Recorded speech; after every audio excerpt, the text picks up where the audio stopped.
Well, good morning, everyone. We are back again, and we are now actually twice a week now with NFL Fantasy Matchup. And Jed, I'm seeing Walter Payton and Duncan Keith in your background as you're sitting in your Chicago home. Jimmy's back in his office over in Arizona, and so welcome, everyone. Morning. Morning. Well, hey, look, we had our mock draft on Saturday, and so let me actually go through some of these different rounds from the mock draft and see what your thoughts are. In the first round that we had, I'd love to get your thoughts. Christian McCaffrey, Dalvin Cook, you and Jed and I had the first pick. Jed, it was not a surprise. It is surprising that one of the players, and Jed, we're not going to talk about my mistake with two quarterbacks, but look, Davante Adams, one of our new friends, Chris, picked Davante Adams with the third pick, then Derrick Henry, and then your son went and picked up Ezekiel Elliott in the fourth pick. Jed, what do you think of that? Yeah, no, I thought that was a mistake. He basically his argument was that Davante Adams was a more sure thing. But I can maybe actually I don't like the Ezekiel Elliott pick. But Derrick Henry, in my mind, I don't know how you skip out on Derrick Henry there. And again, it just I guess it depends on your strategy. Did he pick wide receivers all the way down? Like when did he get his next running back? Because otherwise, I just think that's too early.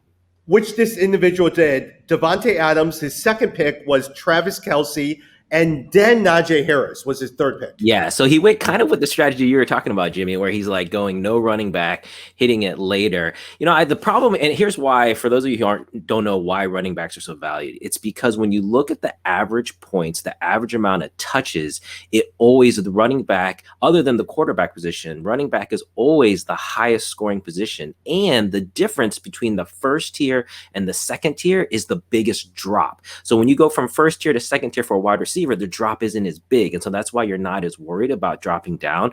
So I personally, again, depending on your strategy, and maybe that's what, he was trying to figure out how to do. In that case, picking Davante Adams as the first wide receiver makes sense. But at the third pick, that just feels really early to me. I do think it's pretty high, right? But here's my argument for it, right? My argument for it is, you're right. Usually the first pick in the first round, you want to make sure it's a sure thing, right? You want to make sure, and usually sometimes running backs have a tendency to get injured throughout the year. Again, if you fast forward towards the end of most of these fantasy season, usually the running back who you started with is not the running back who you ended up with. But if you look at the wide receivers, most of them usually stay the same. So I guess that's the argument, is if you really, really do want a sure thing, Davante Adams is a sure thing. Now, the question is, do you pick him up over a Derrick Henry or Alvin Kamara? And I just don't think so right now. Jim, let me actually go with you. One of our other players picked up Saquon Barkley in round 2 over an Aaron Jones, over a Najee Harris, over Antonio Gibson or Stephon Diggs. What do you think? Well, I think they're all looking at the ceiling, right? Because Saquon Barkley, if you look back, a couple of years ago when he first came out, he was like the best running back in terms of yardage and fantasy impact. Now he's coming off a season where he's injured. His ceiling is high, but that's a high risk. Again, it goes back to the first round strategy. If I'm going to pick somebody, I want to make sure my pick is going to be there for a majority of the season. And right now, the way Saquon's worked, he's a risk I don't want to take. I'd much rather take a Najee Harris or even an Aaron Jones. Jed, I know you love Justin Jefferson. For my first wide receiver, I picked Calvin Ridley and then Justin Jefferson. I bypassed Stephon Diggs. I bypassed DK Metcalf. I bypassed DeAndre Hopkins. What do you think?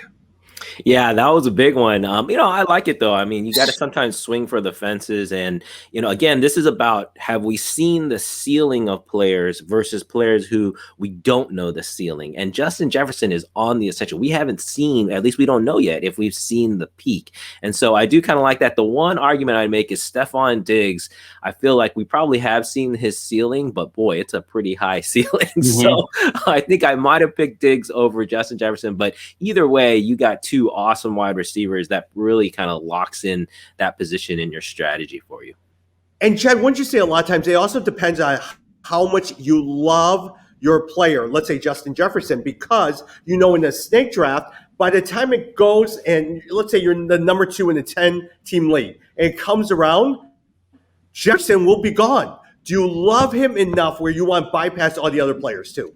Yeah, exactly. You definitely have to look for in a snake draft. You have to do that. You have to look forward. You also have to think about runs in snake drafts. Like, are people going to just run through wide receivers, run through tight ends? So that's another thing to think about. But I agree. I don't have any problem doing that. I've always told people when you play fantasy, even if you're playing for money, I think it's fine to pick players that you like because it's fantasy is for fun, right? So if you want to get the guy on your team, go for it. I think my guess is there is going to be a run amongst those receivers, right? The Ridleys, the Jeffersons, the Hopkins of the world, the Diggs, DK Metcalf. I think all of those are going to go one right after the other. And I can see them all going towards the beginning of the second round, middle of the second round. Yep. Look at the results right now. Patrick Mahomes, Josh Allen are your first two quarterbacks. Nothing there as well, too. Jim, you actually bypassed George Kittles and picked up, and even Kyle Pitts and picked up Darren Waller. Why Darren Waller so early in the fourth round? I think it just goes back. I mean, I know we're supposed to talk about tight ends. I've just waited way too long for tight ends, and I really like the idea of having one of the 2 or 3 top tight ends, right? Like last year, I had George Kittle. I actually think that this year he's going to be pretty good. He was injured for quite a bit of the season last year. This year, he's going to have Jimmy G, and most likely Trey Lance is going to be the quarterback. Kittle's a safety net for them. I just think that Waller has higher upside. Travis Kelce, I am surprised, has been going pretty early on in either the latter end of the first round or early second rounds. And so for me, I was like, I still can't justify using my first pick for a tight end. So that's one of the reasons why I decided I'm gonna really go after Waller towards the second round. So yeah, one of the things that we start seeing is that there is a certain love. Jimmy picked up ETN over players like a Joe Mixon, over players like a DeAndre Swift or Darrell Henderson. What do you think of that? Yeah, Joe Mixon really dropped in our draft. He went very late. I want to say he went maybe third, fourth round or something. So it was way too late. But again, I think ETN is these rookies, they're unknown quantities. But I don't have a problem with that because a lot of times too, I think with the rookie, you're also playing for the second half of the season. Like you're going to use them in the first half and hope that they get in right away. But even if they don't, you're waiting for that big burst in the second half. And I think ETN that they could explode down there. We'll have to see.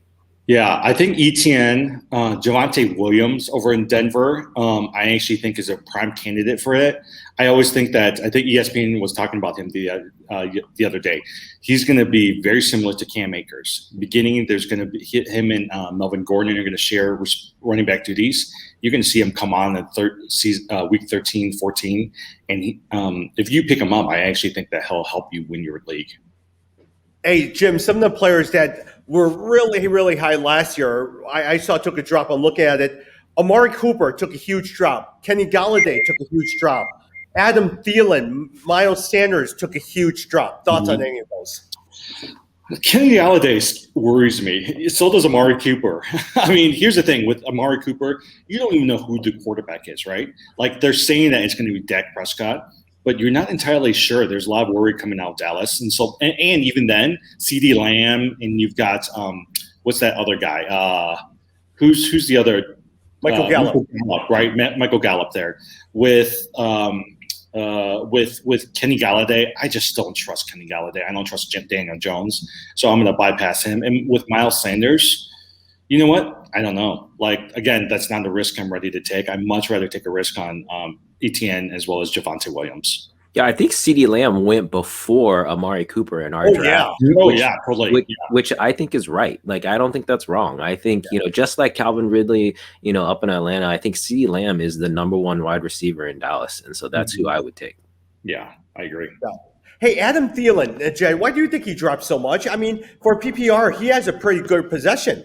Yeah, I think PPR is different. I do think you have to, again, know your leagues. If you're in a league where you're getting a point per every reception, you got to look at attempts. That was the other thing I was going to mention as you're evaluating your running backs and your wide receivers. I think the number of attempts is a really big deal. That's also why I really like Derrick Henry, because you look, he led the league in attempts. I think for the past, last year he was number one in attempts, and I think he's top 3 for the past 3 years. So you have to look at that. And so, yeah, I think in that case, but Justin Jefferson, his ascension, I think ultimately ultimately, that's why you see that drop. Well, that's why in a PPR league, to be honest, I'm more than willing to take the risk on going heavy on wide receivers early on, and then going after Kareem Hunt, ETN, and some of these other backs, because the fact that they're able to receive out of the backfield really makes a difference for me. Got it. James Robinson, Jim. I mean, I know you like James Robinson. I'm not sure if he's on your dynasty. I mean, he just is dropping. Is it more because of ETN and low confidence in James Robinson? I think so, right? I think both Joe Mixon as well as also James Robinson last year. Last year he was undrafted, but both of them did pretty well, right, at the beginning of the season. But this year there's a lot of uncertainty around it, right? With Mixon, to be honest, like there's too many wide receivers out there, and he fizzled out towards the end. With the other running back, who was the other running back? I'm trying to remember who we were talking about. Mixon and ETN was it? Yeah. With who? James Robinson and ETN.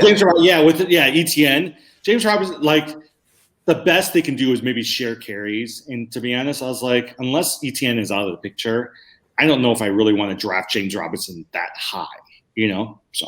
Yeah, but if you get him late, again, I think that's a really good flyer. Like if you're looking, 7th, 8th, 9th round, the thing with sleepers, here's what I always say about sleepers. You have to have some sleepers hit to win a championship. Yeah. And so you want to have like multiple. You want to have 3 or 4. Don't expect to hit all of them. Expect that of your 3 guesses, only one's going to hit. But that's all you need is just one. Then you just drop the other 2. It's kind of like your draft strategy. If you're 50% right on sleepers, you're doing pretty good. Okay, let me ask you guys something. Here's the question. Who's this year's James Robinson? The player that most people will not draft, and he's going to be left sitting on your waiver wire, and you can pick up and will help you with your championship. Okay, I bet you before Jed says, because I'm looking at what you drafted, you would say Trey Sermon. Yep, Trey Sermon. I think Trey Sermon in San Francisco, I think he can win out in that backfield for the second half of the year. This is a guy who ran for 300 yards, people. You don't ever see that. That never has happened. But you don't think Mostert being on the roster is going to hurt Sermon? Yeah, in the beginning for sure. So I'm banking on something happening, either an injury or just something where Trey takes over there. But I think he could have a monster. I mean, the running game in San Francisco is gold mine, right? So if you can get into that running game, it's just we need one person to solidify that. So I think it could be Trey Sermon. And the concern always with Mostert is he gets injured early. And often when he does well, he seems to get injured all the time. That opens the door for Sermon. And we find that a lot of times Shanahan will give it to the hot hand, which actually could be Trey Sermon.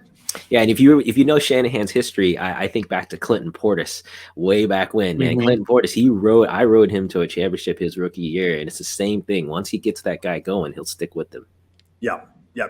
Agreed. How about you, Tom? Who do you think is going to be the? You know what? I would probably say Trey Sermon as well too. I think just because I love the running back situation over at San Francisco. I think the Shanahans always do well with their run blocking scheme. They just do a very, very good job. I think for me, I would put Michael Carter, the running back out of New York, and I actually think Trey Lance will be this year's Justin Herbert. So those are my 2 people that Trey Lance one is crazy. I mean, I remember in our draft, someone else was talking about that. I mean, just everything that I'm reading is that he's not anywhere close to starting. So I think maybe in the second half, but yeah, it definitely seems like a risk. Like you definitely hear a lot more about it. Justin Fields, for example, in Chicago, everyone is talking about Fields starting. Nobody is. Yeah, Fields has really risen in the ranks a lot. Yeah. But no one is clamoring for Trey Lance to start. Like you're not hearing like, oh, he's ready to start. But so I don't know. I feel like it's a risk. He could be maybe in down the line, but I just feel like I don't know if it's. I think Jimmy G is going to get injured. I think Trey Lance is going to come in, and I think he'll keep the roster spot. And then they're going to figure out a way to trade Jimmy G. Hey, maybe it'll be the 2 Treys. You'll have Trey Sermon and Trey Lance like running the show. Yeah. Jim, here's one sleeper from Arizona that I don't think I've ever heard. Rondale Moore, one of our guys drafted Rondale Moore. He's from Arizona. What do you know about him? Okay, so I don't know if you saw this last preseason game. So they threw him the ball almost 15 times. I mean, which is crazy. Most likely they'll never throw the ball to him 15 times in a regular season because they got Hopkins, they got the running backs, they got Kyler Murray running around all over the place. But I actually, you know what? Here's my thing is I think he's got some potential from a dynasty perspective. The issue with most of the Arizona folks is outside of the running backs and even DeAndre Hopkins, most of them just catch the ball and that's it. Like there's no yards after the catch. And so I think that's the only issue that they have with Rondale Moore is he's fast, he can catch the ball, but he's so small. Are you going to get the big play potential right after that? Yeah, and plus at the same time, you still have AJ Green on the team as well too as a new addition to the team. I mean, who was it? Larry Fitzgerald was on the team the last few years, and it's not like he really made that much of a dent. They were always hoping that Christian Kirk would come alongside. And he actually had a couple games where he did pretty well. So I can see Rondale Moore towards the end of the season having a couple good catches and a couple good games where you can do well. But I don't think AJ Green's going to do much. Where did Larry Fitzgerald end up? Anyone know? Oh, he's still a free agent. He's still out there. Because he's got that streak. He's got that streak going of catches. So I could see him just going back and signing some 1-year contract with Arizona and just calling it a day. Yep. Hey, switching gears a little bit in terms of NFL news and notes that I want to talk a little bit about. Darrell Henderson, ESPN reports that the Rams appear all in on running back Darrell Henderson. Jed, what do you think? Yeah, I mean, that's nothing wrong with that. I mean, the Rams are on the up and up. They're another one where we just don't know what's going to happen. But boy, I like the situation with Stafford. I like, seeing what's going to happen, how he's going to elevate the team. If you've been reading the training camp things, everyone is saying how, everyone's pumped. They're excited. I mean, it's like the Tom Brady effect, right? So, I mean, Darrell Henderson, yeah, that's not a bad, he had some pretty good games. If I recall, he had 3 games, so he did really, really well. Yeah, I was going to say over 20 points, over 25 points at least a couple times. So not a bad thing to take a swing on. I have been rethinking the Darrell Henderson, right? So if you get to the point of a lot of these mock drafts, it's usually a Darrell Henderson and a DeAndre Swift. The only thing that concerns me about Swift right now is he's got this groin injury that you don't know is going to linger, right? So when you get to that point, do you choose a Henderson or a Swift? I've been choosing Swift. I may change my mind and actually start re-looking at Henderson going forward. Got it. Adam Schefter's podcast had Austin Eckler on, and he has his own fantasy football team. He says that he should be drafted number 1. What do you think, Jim?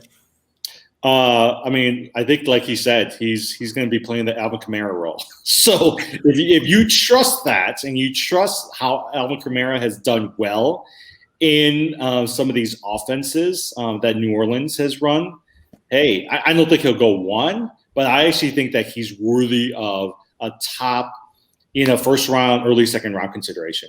Yeah, he's a top 10 back, I think. I would put him there, but definitely not first round. I mean, I expect him to say nothing less, but I'm not putting him as the number 1 pick.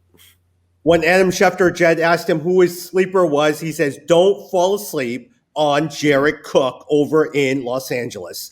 Is Jared Cook even on your radar here, Jed?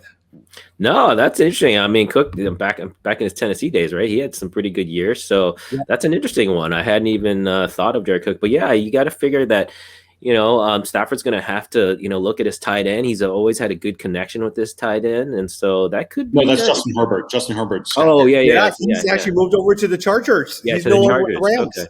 Okay, so that's interesting. Yeah, I could see that. He looks like he's going about in the 15th, 16th, like he's kind of in the mid tier as far as the tight ends. But maybe he squeezes into the top 10. Mm-hmm. Got it. Last thing, Trevor Lawrence. According to Peter King, his evaluation of Trevor Lawrence's first game, uneven. He held the ball too long in his first couple of snaps and also got sacked and needs to pay more attention. Are you even drafting him at all, Jim? Are you even looking at him? I am not right now. I think this is all hype, but I think Justin Fields at the end of the day will become the best quarterback in this draft. Second by Trey Lance and third by Trevor Lawrence. I just think Trevor Lawrence will have a couple of really good games, but from a significant fantasy impact, I don't think we should expect it. I do expect that from Justin Fields, though. Jed, last one before we move over to tight ends. Mac Jones is still in the clear-cut battle with Cam Newton. What do you think of that? Who's going to end up winning the Yeah, mac and Turns cheese, man. That's a great nickname he got. You know, I didn't even think about the Kraft connection. It's like a really good nickname for Mac Jones. Yeah, I think it would be a mistake for I cannot imagine he's going to start the season. Belichick, you know he has a preference for veterans. I just can't imagine that he's going to start, but could he take over later? It certainly seems like it. I've been impressed by the reports.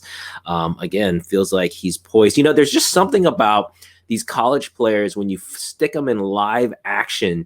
It's the guys who don't get rattled, the guys who they act like they've been there, and you feel like that's what Mac Jones, that's what Justin Fields are doing, is they're commanding the offense in a way that it feels like they've been there before. And so I could see it down the line, but I don't think he'll start the season. Cam Newton was just so bad last year as a fantasy player, though. I mean, he really is. He is so past his prime. I'm waiting for Mac Jones to come in. Yeah, but I mean, in his defense, they have like no one to throw to. Like now, at least they've got the two tight ends, so it should open up a little bit. But I agree. You know, the leash will probably be pretty short on Cam Newton. But I think, yeah, if you want to take a flyer on Mac Jones for down the line, I don't think that's a bad play. Okay, who do you think is going to be the best wide receiver this year for New England? Oh man, who knows? Who do they? Oh, actually, yeah, I was gonna say the best catcher is gonna be one of the tight ends, but if you're saying specifically to the wide receivers, I have no idea. I would probably say N'Keal Harry. He probably has the best results coming out of training camp. But even with that, Jacoby Myers might be one. I mean, it comes down to one of those two. No, you know who they have this year? Who's going to be the best one? Nelson Aguilar.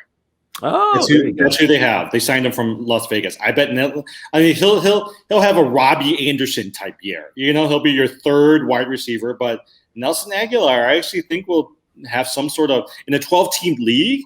I'll go after Nelson Aguilar. Yeah. Hey, switching over to tight ends, Jim. I heard your thoughts about you wanting to draft tight ends early, so I'll start with Jed. Travis Kelce, George Kittles, Darren Waller really make up your three tight ends. Are any of them that people that you love that you say, Tommy, I'm going to draft these guys in the first 2 rounds? I have never been a fan of taking the tight end. Definitely not with the first pick. I think with your second pick, it depends on, again, how far down you are and where the wide receivers are at. But yeah, I mean, I think Kelce and Kittle, I'm still not totally sure about Waller. I mean, Jimmy, you had a decent argument there. But I feel like, Kelce and Kittles, they have enough production to where if you wanted to pick them over a wide receiver, I could go with that. Mm-hmm. Okay, so here's my argument, right? Let's take Kelce out of the way. If you look at Kittle and Waller, they'll give you a good, consistent 12 to 14 points every week. Those are good 12 to 14 points. If you can supplement them with a couple of good running backs and some good receivers and good, quarterback, you've got a pretty sustainable lineup with players who can potentially have double digits every week, right? If you wait further and you go after a Dallas Goedert, an Irv Smith, a Gesicki, even a Higbee, a Tonyan, you're lucky if you can get 8, maybe 9 points. And so for me, that extra 5 or 6 points is actually worth it to go after the Kittles and Wallers of the world, just because they're so consistent. And if you can also get the right wide receivers and running backs too. But my argument actually is I actually don't like drafting the 3 tight ends early in the round. I wait for Hawkinson, and maybe he'll get me 10, 11 points. If he doesn't, I'm going to load it up with depth in my wide receivers and running back and then make trades to try to get to someone in last place who has a decent tight end and try to work out trades that way. All right. Next one. I know a lot of times tier 2. Mark Andrews, Kyle Pitts, TJ Hawkinson. Comment on any of those 3. Kyle Pitts has the highest potential out of all of those 3, right? And so for me, if I'm looking after Waller, I actually would consider Pitts, Hawkinson first, and then Andrews if those guys are gone. Pitts, for me, I'm like, has a lot of potential. I think it'll take him a few games to get early on, but I actually can see him at some point ascending into the higher echelon of tight ends because he has so much potential out there. Hawkinson, you never know. There's nobody else for Jared Goff to throw. he might actually do something pretty decent this year on a weekly basis. And then Mark Andrews, quite honestly, will get you. He's got a couple of games where he'll score quite a bit, but he'll get you your 9 to 11 points every week. Jed, I see that smile on your face because I know how much you love Mark Andrews. A couple of things about Mark Andrews is Andrews was behind only Travis Kelce and Darren Waller among tight ends with a 25 target share in 2020. He ranked as your 4th best tight end in both fantasy points and fantasy points per game last year, and was the 5th most targeted tight end in the red zone. Thoughts on Mark Andrews? Yeah, I mean, I like Mark Andrews. He definitely had a down year last year. I had him last year as well, and it was a down year for him. But I always feel like, just as a statistician, regression to the mean, right? So a lot of these players, if they had a bad year, you can expect some bounce back. And so I expect Andrews to do well this year. I think he's going to have the big thing. We just mentioned this: the target share, and the targets in the red zone are all really good things pointing up for Mark Andrews. But here's the thing with Kyle Pitts, is what I'll say is, if you're going to swing the fences for a Kyle Pitts, you better make sure that on your running back and wide receiver picks, you didn't do the same thing. You had solid picks there, and you took a chance at the tight end position. If not, then you got to go with one of the other guys who's more consistent and more sure. You know what, Jet? That is great advice, right? Because if you're going to, so for instance, if you're going to take a Saquon Barkley in the first round, you come back around and you take, I don't even know, a receiver that you might take a risk on. But you better make sure you're hitting on both of those before you pick up the Kyle Pitts, because those are 2 out of 3 is going to be risky. Exactly. All That's right. what I'm saying. As we are recording this, Jim, let me ask you breaking news by Adam Schefter in terms of tight ends. Tim Tebow has been released by the Jaguars. Oh. Was he someone on your radar? Did you guys see the myth? You guys saw the missed block, right? Everyone was making fun of him for that huge missed block he had. Oh, yeah. But don't you feel sad for Tim Tebow? He worked so hard. And I feel like no one, even that year he was the quarterback for Denver, he wasn't the best thrower, but he did pretty well. I don't know. I just feel like he's such a hard worker. But I think the fact that he was so stubborn and didn't want to move from quarterback to another position hurt him in the NFL. Yeah, he was basically Taysom Hill before Taysom Hill. And so the league just wasn't ready yet. And for some reason, he didn't get the PR, to where everyone likes him. But I agree. To me, this is his own fault. If he had switched earlier, I think he would have been fine. He's definitely an athlete. He's proven that. But he waited too long. He's, what is he, 30, 32? Yeah, he's pretty old. Yeah, no, think about it. Taysom Hill. Taysom Hill's not the best thrower in the world, but he most likely is going to be the starting quarterback for the Saints because he's able to do what Tim Tebow did many years ago. Is that the thing coming out that he's going to start? I'm just blown away by that. Yeah, a lot of people are saying that Taysom Hill right now has the edge over Jameis Winston. I just can't believe that. Taysom, to me, it's still just gimmicky. Like, it might work for the first couple games, but by the 3rd, 4th, 5th games, I think the coordinators will have it all figured out, and the book will be out on him. Jet, let me actually switch over as we run out of time over to another tight end as well, too, Dallas Goedert. Let me ask you, in 2019, Goedert was a top 10 fantasy tight end. In 2020, he was on pace for another top 10 finish before getting injured. He missed 5 games in 2020 with the ankle injury. The Eagles did not trade Zach Ertz. Are you concerned about Dallas Goedert, or would you have confidence in Dallas Goedert this year? No, I wouldn't. I wouldn't pick Dallas Goedert. I like him as a player, but he's just too injury prone. I remember even back, didn't he start in Dallas? He had injuries before, so that is not someone that I'd be confident with. And especially at that position, if you're saying like roughly the 9th pick, look who else is out there. You've got Mike Gesicki, you've got Tyler Higbee, you've got Logan Thomas, even the New England tight ends, Jonnu Smith and Hunter Henry. I think those are all people that I'd like to take a chance on over. Over him. Yeah. Here's my sleeper tight ends for this year. My sleeper tight ends is going to be Logan Thomas. I actually think he will do pretty well. I actually think that who is it? Who's that? Oh, Troutman, Adam Troutman from the Saints. I want to go after him. I actually think that he will do pretty well as well too. Got it. Jim, but let me ask you a quick question in terms of Logan Thomas. A lot of people love Logan Thomas in 2020. He actually finished as a tight end 3 in PPR. He had more targets, receptions, yards in 2020 than his first 5 seasons combined. He is ranked lower, according to our rankings in terms of ESPN. He's ranked lower than Noah Fant, Tyler Higbee, Dallas Goedert, and Mike Gesicki. Should Logan Thomas be higher up on your chain?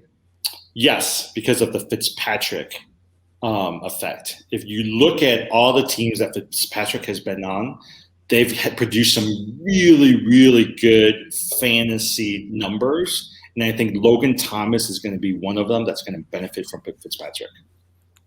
Got it.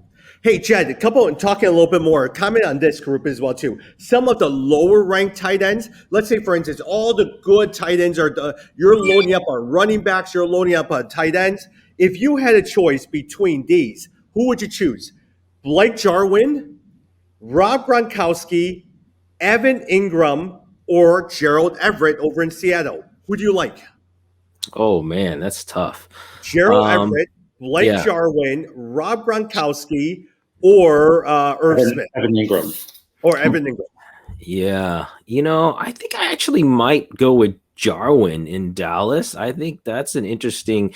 It looks like he was out last year with his ACL tear, but that could be an interesting. Again, I'd be looking for upside. Gronkowski, you kind of know what you're going to get, and really Gronkowski is really they protect him during the season, right? And so he comes on maybe towards the second half as he's gearing up for the playoffs.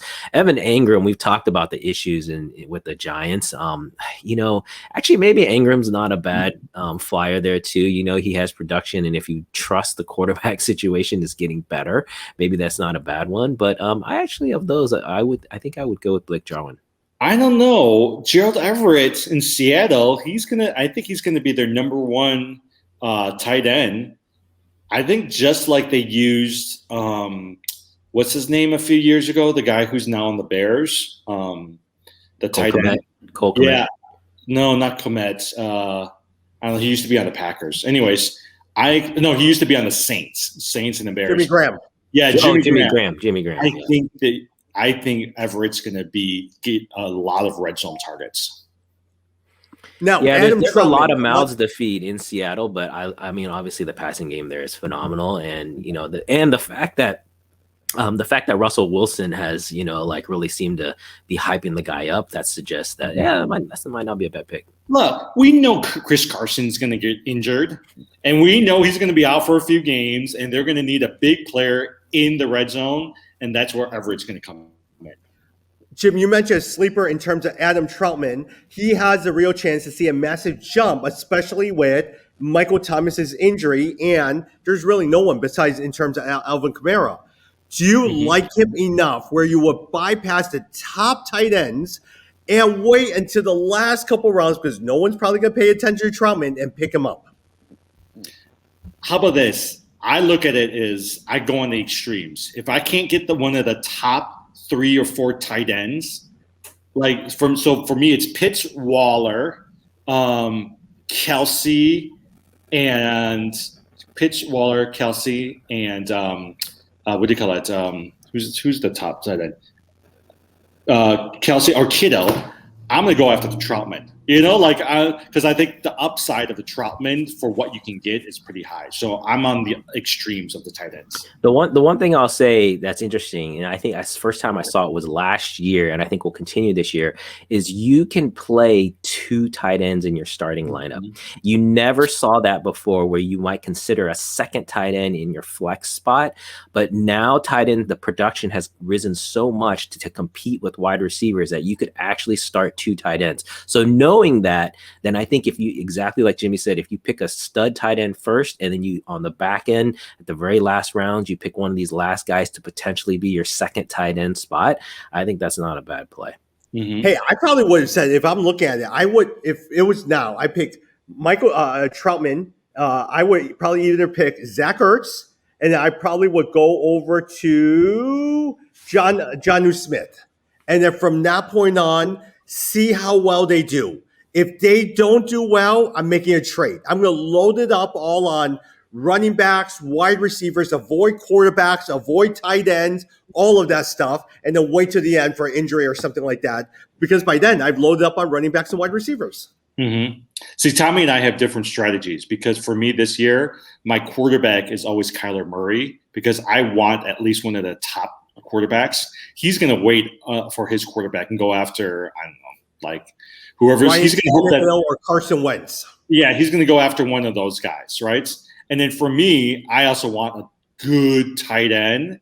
And he's going to wait towards the end for a tight end. I'll wait for the running back. I'll wait for the running. And I think there's tons of wide receivers out there that I can find a couple of good pickups in the waiver wire or towards the end of the rounds. Well, I appreciate you both sharing your strategies. I'll be sure to capitalize this year. Well, that's the worst is when you're doing a auction league, you know which players everyone's going to go after. And I was like, crap, they're going to overbid me on these guys. All right. I was hoping to squeeze in quarterbacks, but we're gonna come back later on this week, and we're gonna talk about that AFC East, and then from that point, let's squeeze in quarterbacks as well too. Draft is coming up. I know I have one this week. Do any of you guys have any coming up this week? Oh, Jed has to run. Jim, do you have anything coming up this week? I think I have a couple this week, but next week we should talk about auction strategies too, or draft strategies for people. I think that'd be fun. You got it. All right. He's gone and we got to go. All right. We'll see you Thursday.